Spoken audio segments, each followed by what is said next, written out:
Hey everyone and welcome. What we're looking at here is basically a bridge between two totally different worlds. You've got the calm, ancient traditions of our past crashing right into the wild, digital frontier of the future. Today we are diving deep into what happens when sacred temples and ancient rituals get plugged into the metaverse. What do we stand to gain? And maybe, what do we stand to lose? So, it all boils down to this one really big question for our time. As we're busy building these brand new virtual realities, can our oldest, most meaningful traditions actually survive the trip? Or is something really, really important going to get lost in the digital translation? Let's get into it. Okay, so first things first, let's make sure we're on the same page. When we talk about heritage, it's really two sides of the same coin. On one hand, you have tangible heritage. That's the physical stuff, right? The buildings, the artifacts, the ruins you can actually go and see. But then you've got intangible heritage, and this is the living, breathing soul of a culture. We're talking about the traditions, the rituals, the stories that are passed down, all the things that actually give those physical places their deep meaning.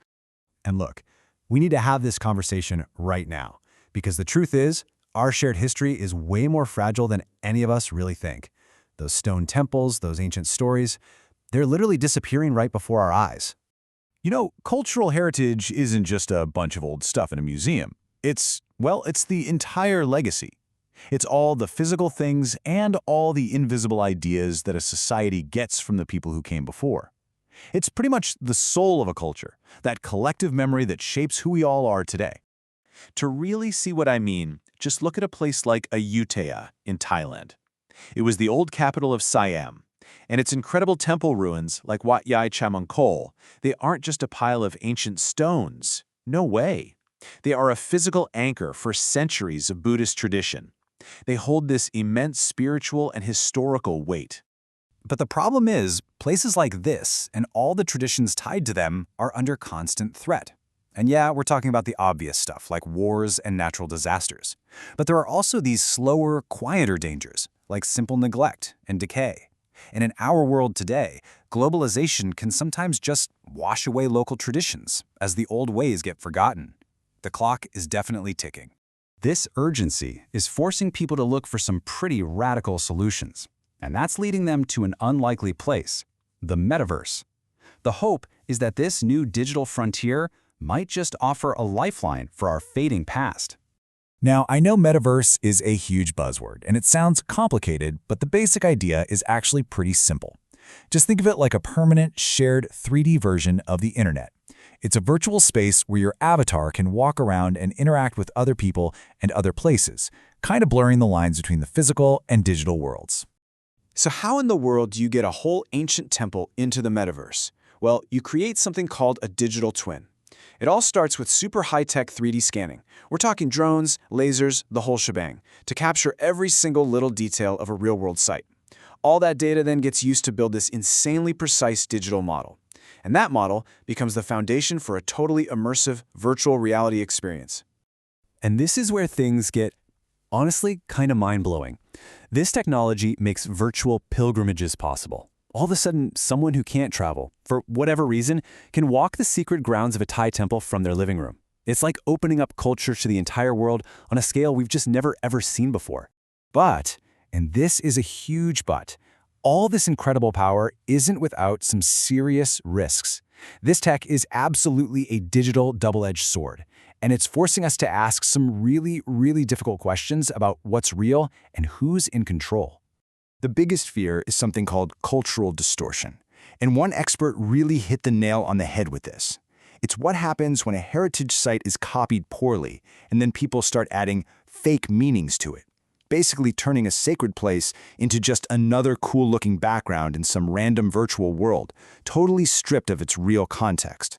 And this gets us right to the heart of a huge debate, the razor-thin line between appreciation and appropriation. Appreciation is when you engage respectfully, to learn and connect. Appropriation, that's when you take bits and pieces from a culture without understanding, without permission, and often when there's a power imbalance, like a giant Western tech company digitizing a small community's sacred heritage without their input. It's a very, very tricky line to walk.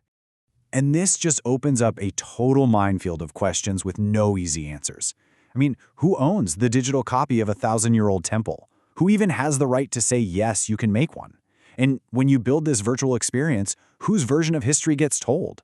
Can you ever really capture the spiritual feeling of a sacred place through a VR headset? And how do you balance the need to make a profit with the mission to preserve something priceless? It's a lot to figure out.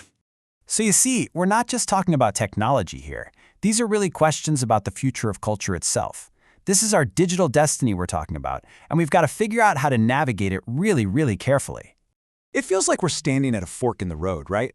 There are really two ways this could go for our heritage in the metaverse. On one path, we get a kind of digital museum. It's static, it's preserved, you look at it from a distance, but it risks feeling totally fake. The other path, though, leads to a living tradition, a dynamic, evolving space where culture is actually practiced. But that second, much more exciting path, it's only possible if the communities themselves are the ones in charge. And this is where the real magic might happen. Maybe the greatest opportunity here isn't about scanning buildings at all. Maybe it's about saving that intangible heritage we talked about at the beginning. The metaverse could become a place that holds the prayers, the chants, the stories, the sacred dances, all the beautiful, fleeting things that are so hard to save in the real world. So here's the bottom line, the most important takeaway from all of this.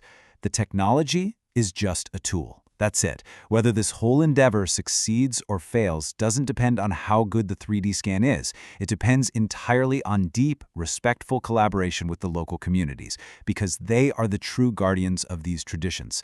Without them, any digital copy is just going to be a hollow echo. Which leaves us with one final, huge question to think about. As we're building these new worlds, what are we actually creating? Are we building digital museums to put our cultures on display behind virtual glass? Or are we building living temples where our traditions can actually continue to breathe and evolve and thrive for generations to come? The choice really is up to us.